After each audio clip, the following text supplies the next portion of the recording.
하나님의 말씀은 에스겔서 10장 9절에서 22절까지의 말씀입니다. 저와 여러분이 한 목소리로 읽도록 하겠습니다. 내가 보니 그룹들 곁에 네 바퀴가 있는데 이 그룹 곁에도 한 바퀴가 있고 저 그룹 곁에도 한 바퀴가 있으며 그 바퀴의 모양은 황옥 같으며 그 모양은 넷이 꼭 같은데 마치 바퀴 안에 바퀴가 있는 것 같으며 그룹들이 나아갈 때에는 사방으로 몸을 돌리지 아니하고 나아가되 몸을 돌리지 아니하고 그 머리 향한 곳으로 나아가며 그 온 몸과 등과 손과 날개와 바퀴 곧 네 그룹의 바퀴의 둘레에 다 눈이 가득하더라.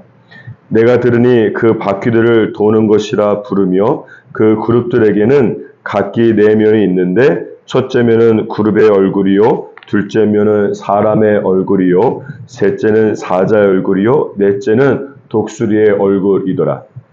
그룹들이 올라가니 그들은 내가 그발 강가에서 보던 생물이라. 그룹들이 나아갈 때는 바퀴도 그 곁에서 나아가고 그룹들이 날개를 들고 땅에서 올라가려 할 때에도 바퀴가 그 곁을 떠나지 아니하며 그들이 서면 이들도 서고 그들이 올라가면 이들도 함께 올라가니 이는 생물의 영이 바퀴 가운데 있음이더라. 여호와의 영광이 성전 문지방을 떠나서 그룹들 위에 머무르니 그룹들이 날개를 들고 내 눈앞에 땅에서 올라가는데 그들이 나갈 때도 바퀴도 그 곁에서 함께하더라. 그들이 여호와의 전으로 들어가는 동문에 머물고 이스라엘 하나님의 영광이 그 위에 덮였더라. 그것은 내가 그발 강가에서 보던 이스라엘의 하나님 아래에 있던 생물이라. 그들이 그룹인 줄을 내가 아니라 각기 내 얼굴과 내 날개가 있으며 날개 밑에는 사람의 손 형상이 있으니 그 얼굴의 형상은 내가 그발 강가에서 보던 얼굴이며 그 모양과 그 몸도 그러하며 각기 곧게 앞으로 가더라. 아멘. 하나님께서 에스겔 선지자에게 예루살렘 성전 안에서 행하여지던 우상 숭배 등 가증한 죄악들을 환상을 통해서 보여주셨습니다. 그리고 에스겔서 8장 6절에 보면 하나님께서는 이스라엘이 성전 안에서 행했던 가증스러운 죄악으로 인해서 나의 성소를 멀리 떠날 것이라고 말씀하셨습니다. 그래서 오늘 본문 말씀은 무엇보다 하나님의 영광이 예루살렘 성전을 떠나가는 과정에 대해서 자세히 말씀하고 있습니다. 오늘 본문 말씀 18절을 먼저 보시면 여호와의 영광이 성전 문지방을 떠나서 그룹들 위에 머물렀다고 말씀하고 있습니다. 그리고 19절 말씀에 보면 여호와의 영광이 또 어느 곳으로 이동하고 있습니까? 그룹들이 여호와의 영광을 여호와의 전으로 들어가는 동문으로 의전하고 있습니다. 여기서 주목해야 될 것은 무엇인가 하면 하나님의 영광이 어떻게 이동하고 있는가 하는 것입니다. 오늘 말씀 안에 보니까 하나님의 영광이 성전 안에서 있다가 그리고 성전 문지방으로 발걸음을 옮겼고 그리고 다시 성전 문지방에서 성전의 출입문인 동문으로 가고 있습니다. 이것을 통해서 알 수 있는 한 가지 사실은 무엇인가 하면 하나님의 영광이 한 번에 빠른 속도로 성전을 떠나신 것이 아니다라고 하는 것입니다. 성전 안에 계시다가 성전 문지방에 있었고 성전 문지방에서 또 성전 동문으로 간 것을 보면 알 수가 있는 것이죠.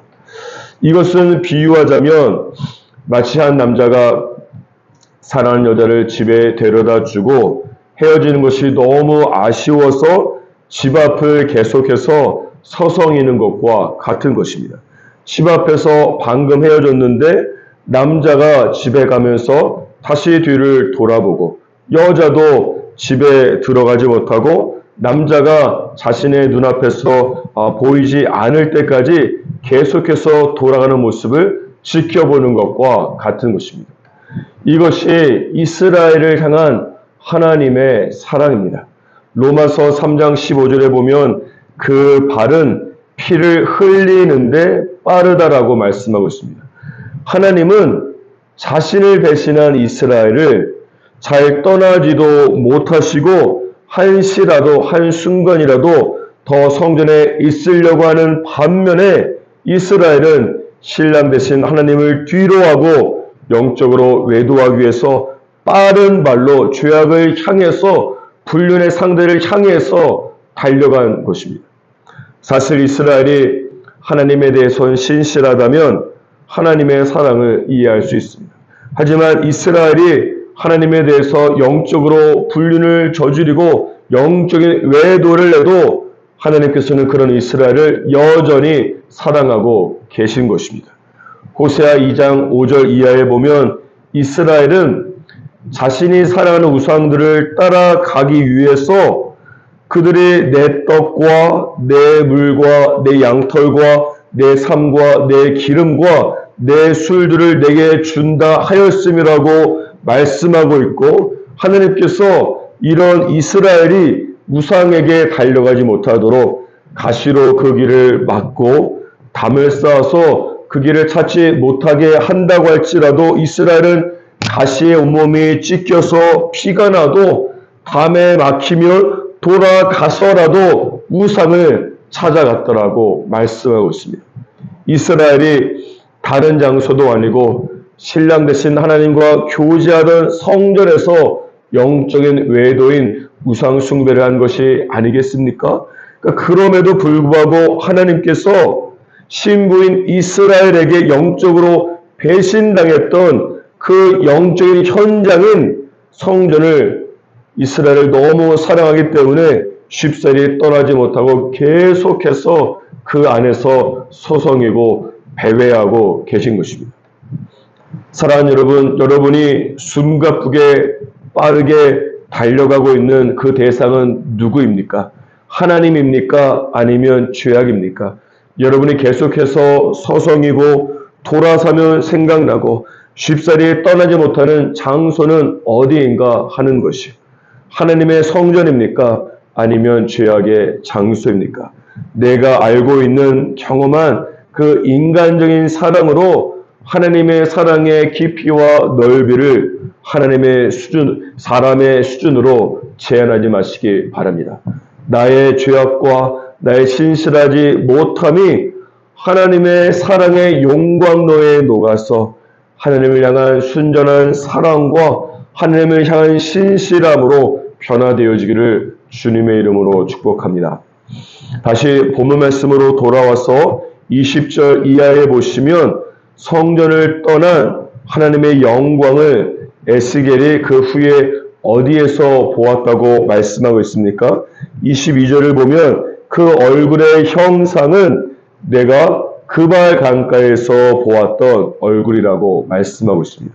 이것은 이스라엘을 떠난 것으로 알고 있었던 하나님의 영광이 이스라엘이 바벨론에 포로로 끌려온 그 현장인 그발 강가까지 따라오신 것을 말씀하는 것입니다. 이것을 에스겔서 48장 35절에 보면 여호와 샴마라고 말씀하고 있습니다. 여호와 샴마는 직역하면 여호와께서 그곳에 계신다라고 하는 의미가 되는 것이에요. 시편 139편 7절 이하에 보면 내가 주의 영을 떠나 어디로 가며 주의 앞에서 어디로 피하리이까? 내가 하늘에 올라갈지라도 거기 계시며 수월에 내 자리를 펼치라도 거기 계시나이다라고 말씀하고 있는 것입니다.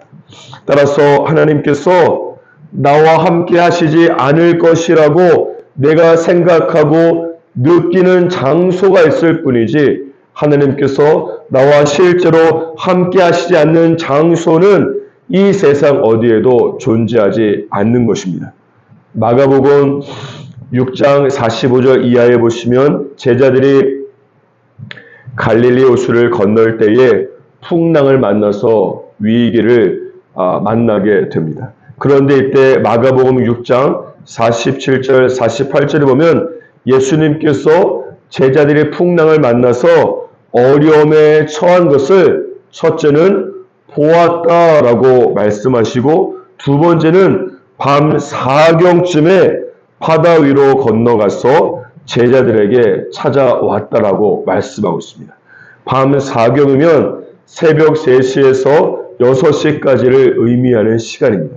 여러분, 이때에는 모든 사람들이 집에서 잠들어 있는 시기이기 때문에 제자들의 어려움을 그 누구도 알 수 없다고 하는 것이요. 하지만 예수님께서 그 시간에 깨어 계셨고 제자들의 어려움을 보고 계셨더라고 말씀하고 있습니다. 또한 지금 제자들이 있는 곳은 어디입니까? 갈릴리 호수의 한 복판이 되는 것입니다.